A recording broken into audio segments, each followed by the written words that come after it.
But when you're playing "Going Out of My Head because it's feeling just fine," gotta be down because it's all in love. I started out with a kiss. How could it end up like this? Dun, dun.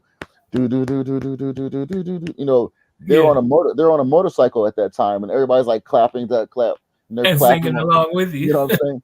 Yeah. And it's not swinging. I'm in their world now. Now it's the Mm-hmm. beat is it's not doom ding ba ding Mm-hmm. ding ba ding ding ba ding. Now they're like, no, now you're playing the surfer music. Right. Everybody's jumping. They're head banging.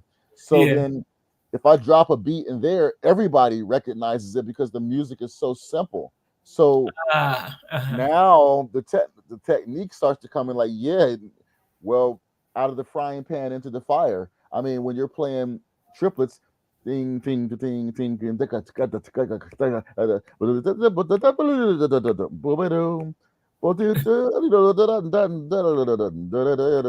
you know, but this ain't when you playing that rock, that kind of rock that I was playing. It ain't no they're not swagging like that. That's not their Right. swag. You'll That's right. stick right. That's not. It's like okay, so now you got to play their game. So now that's where it's 16th notes and eighth notes, and the stuff has to be perfect Mm-hmm. and danceable, and the tone has to be beautiful, and all this stuff. And anyway, I That's had a amazing. whole I had a whole different set of challenges that came into it when I decided to try to do something for myself industrially to Mm-hmm. create a living for myself because Mm-hmm. otherwise it was Mm-hmm. just going to be performing in Winton's Jazz at Lincoln Center Orchestra, and the guy that replaced me is still Mm-hmm. there, bless his Right. heart, Dan Right. Emmer, and he's a Right. great piano player. He's a great Sure. piano player. But that was not my idea of fun. And my There you go. idea, I had too much. Also, before my ambition and for my psychological needs for help, Mm-hmm. Mm-hmm. I needed to be able to get up and Mm-hmm. stand and get crazy and Mm-hmm. and get and get there. So I had to find somewhere I belong, that, somewhere where that kind of energy belongs, because Yes. that energy does not belong on Cole Porter. It doesn't Mm-hmm. belong on Picture You Upon My Knee, Just Yeah. Me for You and You for Me, Just T for Two and Two for T alone. That song. Somehow I can't even imagine you playing that. I mean, I could play it like Art Tatum, but the Oh, I thing know. about I know. right, but the thing about it is that for when I hit 30 and I won the competition, and it's kind of like that was like the first end of a rainbow that I had gotten to, Mm-hmm. and it's like, okay, so is this the am I supposed to I've given Mm-hmm. my teens and my 20s Mm-hmm. as an apprenticeship Yes. to Elvin Jones, to Wynton Marsalis, to Cassandra Wilson, to Betty Carter, to Joe Henderson, to John Mm-hmm. Hendricks, to Mm-hmm. Jackie Bayard, Mm-hmm. to Roy Hargrove. So, and I won the Monk competition as a culmination of all that That's right. apprenticeship. So then I was like, well, I have to take a shot on my own for myself at 30. And if it doesn't work out, well, then at 40, then I'll, come on back in or something like that. But I have to find out what the purest form of my energy can Yeah. actually do out there, because the people aren't hearing it. You Mm-hmm. know, that first jazz record, by the way, Hopscotch, Yeah. that first jazz record, they was mishandled, and it wasn't Mm-hmm. really and it wasn't really celebrated. Mm-hmm. And you know, the guy that was behind it mishandled it. So